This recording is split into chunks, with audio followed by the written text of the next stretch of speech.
Oh boy, how I missed this. How did I miss this? What's up, guys? ImKikoSuarez here. Welcome back to another game review, the first one of the season. Real Madrid versus Atalanta.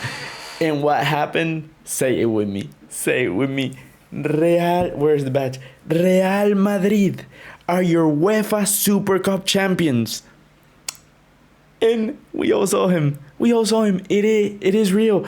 It did happen. Kylian Mbappe is a Real Madrid player, and not only is he a player, not only did he have his debut and his first official game with Real Madrid, he also scored. Bro, okay, let's talk about the game because I want to review it from the get-go. If you're a Madridista and you like this type of videos and you're ready season, make sure to hit the subscribe button and also drop a like because it really helps me. Really makes me understand where you guys are with the videos and want to see and everything. Let me know comments as well what you want me to do. But dude, freaking Real Madrid 2-0.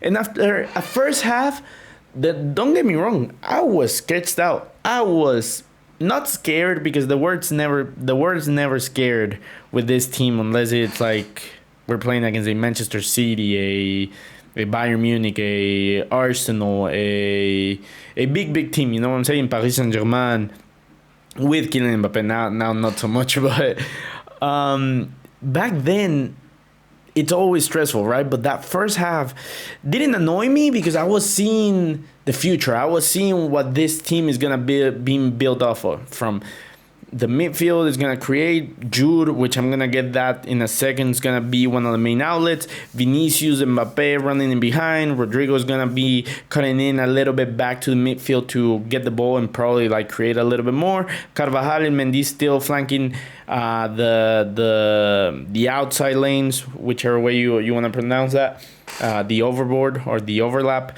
But there was a time that I was like, dude, I didn't think it was going to be so obvious. He was the system, but we're going to miss Toni Kroos so much. We're going to miss him so much because, dude, the whole time, the first half, we didn't have a tempo. We didn't have an idea what to do.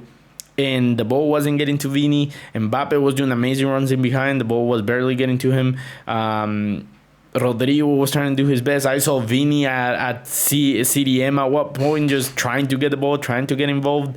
Rudiger and Militao were amazing. That is one thing I can guarantee you. As long as there's no injury, those two are going to be amazing for the whole season. Courtois wasn't really tested until the second half.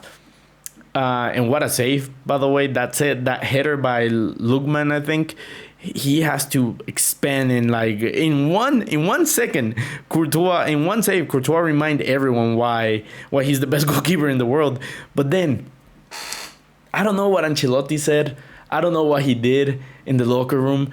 But that second half, I was seated. I was paying attention to everything. Valverde running around like a madman. Tchouaméni was quiet. And you guys remember from last season, if you watch my videos, I said if Tchouaméni is not needed, if Tchouaméni is not really a highlight, if he's not involved in the game that much name-wise, it's because he doesn't have to. And when Tchouaméni doesn't have to be involved in the game, that is one of the greatest things you can do or say or be perceptive as a Real Madrid fan, because the less Tchouaméni has to do, that means the more we have the ball, and that's on the better side. Jude, bro, what can I say about Jude? If there was ever a game that I was going to say he's the man of the match and that was his best game as a Real Madrid player, it was this one, and he didn't even score a goal. Let me say that again for all you Barcelona fans and all the Jude haters that kept on saying that, like, oh, Jude only plays well when he gets a goal whenever to cover a stinker, blah, blah, blah, blah. This was his best game as a Real Madrid player. And he didn't get a goal. He did get an assist after Rodrigo gets the ball back, plays it to Vini. Vini tries to play Mbappe, but the ball goes beyond, so Jude gets it, and Jude plays it back to Mbappe. Mbappe just puts it in the back of the net. Our four young attackers. Bro, Real Madrid won't have an issue with attacks. I can almost guarantee you we won't go without scoring a goal more than 2 games.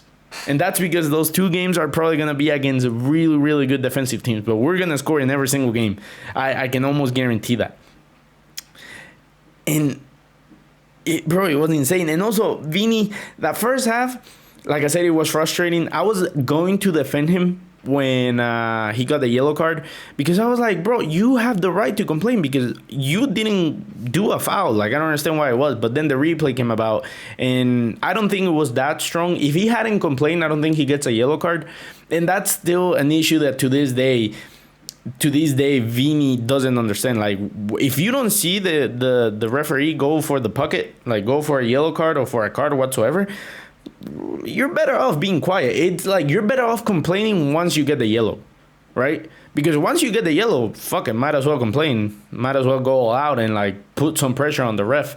But when you're doing a foul, when you do a foul and you're already complaining and the ref was gonna let you scotch-free, you should have taken it. Like, that's one thing that I can tell you.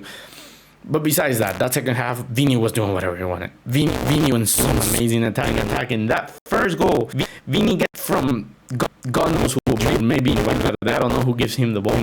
He does whatever he on the left wing, cuts in, dribbles past the defender, three fingers, 3 toes, whatever you say in English, puts it in, past the players. Nobody can do anything, and Valverde just has to push it in. Amazing. And Valverde, dude, with the number 8, he said it, like, he idolized Toni Kroos. And he said it in an interview that, like, after so many years watching him and playing with him, for him not to be in the locker room, it's just sad. It feels like something's missing. And we did watch it. We did see it as the team was trying to find their groove and everything. But once this team finds just momentum and finds like how each other play, and by that I just mean by how Mbappe fits in all of this, which he already looks like he's gonna be amazing. He already understands his role, that hey, I'm just supposed to run in the back and you guys are gonna find me. That once that clicks, once they perfected it, oh bro, it's gonna be scary. It's already scary. If Jude can play like this every single game, which I doubt it, because this was an amazing performance. Nobody could take the ball off him. He was doing amazing things. If we can play like this every single game, bro, I don't want to say it, but the treble is on the table. The treble is on the table. It is a possibility. But we're bound for some random game that we're going to lose, and for some random performance against a third division team in the Copa del Rey to beat us. But I'm... Bro, like, I'm smiling. Luka Modric becomes the most accoladed player in Real Madrid history. Carvajal ties Nacho. And then if we win another trophy, Modric will just keep stacking it up, but also Carvajal will be right behind him. So as long as Carvajal stays longer, he will be the next most accoladed player in Real Madrid history if Modric was to leave at the end of the season. What else do I need to say? Carvajal was great. Mendy was solid. Rudiger and Militao were amazing. Tchouaméni again was quiet. Valverde was really good. Jude, Zidane region. Vini amazing. Mbappe amazing. Rodrigo amazing. Yeah, I'm excited. Real Madrid, Super Cup winners. There's not much to say. Let me know what you guys thought about the game in the comments down below. Subscribe if you're new here. Drop a like, and I'll see you in the next video. Peace.